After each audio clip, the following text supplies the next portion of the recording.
Hi, ഞാൻ രാജി. പുതിയൊരു വീഡിയോയിലേക്ക് എല്ലാവർക്കും സ്വാഗതം.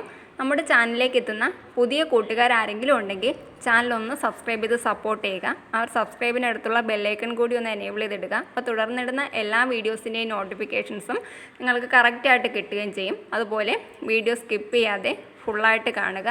ഗാർഡനിങ് ഇഷ്ടപ്പെടുന്ന നിങ്ങളുടെ ഫ്രണ്ട്സിനും ഫാമിലി മെമ്പേഴ്സിനും ഒക്കെ ഒന്ന് ഷെയർ ചെയ്ത് കൂടി കൊടുക്കുക. അപ്പോൾ ഇന്ന് നമ്മുടെ ഓർക്കിഡ് ചെടികൾക്ക് ഒരു ഫെർട്ടിലൈസർ കൊടുക്കുന്നുണ്ട്.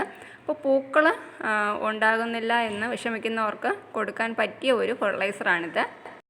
അപ്പോൾ ഇന്ന് നമ്മൾ കൊടുക്കുന്നത് പൊട്ടാഷാണ്. പൊട്ടാഷ് ഒരു കെമിക്കൽ ഫെർട്ടിലൈസറാണ്. അപ്പോൾ ഈ ഒരു സമയത്ത് അത്യാവശ്യം വെയിലൊക്കെയുള്ള ഈ ഒരു സമയത്ത് നമുക്ക് കൊടുക്കാൻ പറ്റിയ ഒരു ഫെർട്ടിലൈസറാണ്. വളരെ നേർപ്പിച്ച് മാത്രമേ ഈ ഒരു ഫെർട്ടിലൈസർ കൊടുക്കാവൂ. ഞാൻ ഈ ഒരു ബക്കറ്റിൽ നിറയെ വെള്ളം എടുത്തിട്ട് അതിൽ കുറച്ച്, എൻ്റെ അളവൊന്നും കറക്റ്റായിട്ട് ഞാൻ നോക്കുന്നില്ല, കുറച്ച് മാത്രം എടുത്ത് നന്നായിട്ട് ഡൈല്യൂട്ട് ചെയ്താണ് ഞാൻ നമ്മുടെ ഓർക്കിഡ് പ്ലാന്റ്സിന് കൊടുക്കുന്നത്.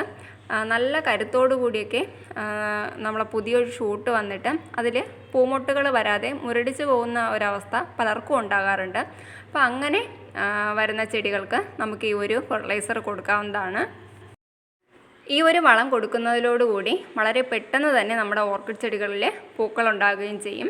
അപ്പോൾ എൻ്റെ ഇതിൽ ഇപ്പോൾ പൂക്കളൊക്കെ കുറവാണ്. അപ്പോൾ അതുകൊണ്ടാണ് ഈ ഒരു ഫെർട്ടിലൈസർ കൊടുക്കുന്നത്. അപ്പോൾ എല്ലാ പ്ലാന്റ്സിലും ഞാൻ ഈ ഒരു ഫെർട്ടിലൈസർ കൊടുക്കുന്നുണ്ട്.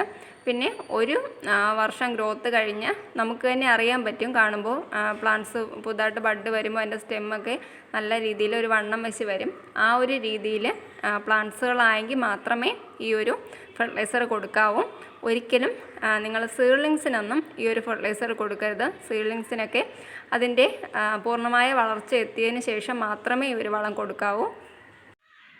സീഡ്ലിങ്സുകൾക്ക് പൂർണ്ണ വളർച്ച എത്തുന്നത് വരെ നമ്മൾ ഗ്രോത്തിൻ്റെ ഫെർട്ടിലൈസർ മാത്രം കൊടുക്കുക.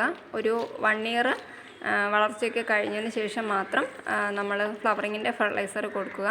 അപ്പോൾ ഈ ഒരു ഫെർട്ടിലൈസർ കൊടുക്കുന്നതോടുകൂടി ഒരു പ്രാവശ്യം കൊടുത്ത് നമ്മൾ നിർത്തരുത്. ആഴ്ചയിൽ 2 പ്രാവശ്യമൊക്കെ 2 or 3 പ്രാവശ്യം നമ്മൾ ചേർത്തുകൊണ്ട് കൊടുക്കുക. എങ്കിൽ മാത്രമേ നമ്മൾ ഉദ്ദേശിക്കുന്ന ആ ഒരു റിസൾട്ട് ഈ ഒരു ഫെർട്ടിലൈസർ കൊടുക്കുന്നതിലൂടെ നമ്മുടെ പ്ലാന്റ്സിന് കിട്ടുകയുള്ളൂ. അപ്പോൾ ഒരുപാട് നാളായിട്ട് നിങ്ങൾ വാങ്ങി വെച്ച ഓർക്കിഡ് പ്ലാന്റ്സുകളിലെ മൊട്ടും പൂക്കളും ഒന്നും വന്നില്ല എന്നുണ്ടെങ്കിൽ തീർച്ചയായിട്ടും ഈ ഒരു ഫെർട്ടിലൈസർ കൊടുത്ത് നോക്കുക. ഇപ്പോൾ വീട്ടിൻ്റെ ഫ്രണ്ട് ഏരിയയിൽ നമ്മൾ വെച്ചിട്ടുള്ളത് കുറച്ച് മൊക്കാറ ഓർക്കിഡ്സാണ്. ഏകദേശം 10-15ഓളം മൊക്കാറ ഓർക്കിഡ്സ് ഉണ്ട്.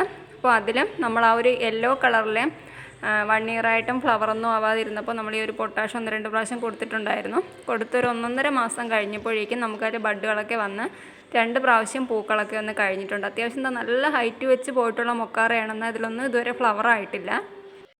അപ്പോൾ മൊക്കാറ ഓർക്കിഡ്സിന് നമ്മളീ ഒരു ഫെർട്ടിലൈസർ കൊടുത്തിട്ടുണ്ട്. അപ്പോൾ ഈ പ്ലാന്റ്സിലും എന്തെങ്കിലുമൊക്കെ മാറ്റം ഉണ്ടാവുമോ നമുക്കൊന്ന് നോക്കാം. ഇന്നത്തെ വീഡിയോ നിങ്ങൾക്ക് എല്ലാവർക്കും ഇഷ്ടമായി കാണുമെന്ന് പ്രതീക്ഷിക്കുന്നു. തീർച്ചയായിട്ടും ഒരു ഫെർട്ടിലൈസർ കൊടുത്തു നോക്കാം. അപ്പോൾ പുതിയൊരു വീഡിയോയിലൂടെ വീണ്ടും കാണാം. Bye bye.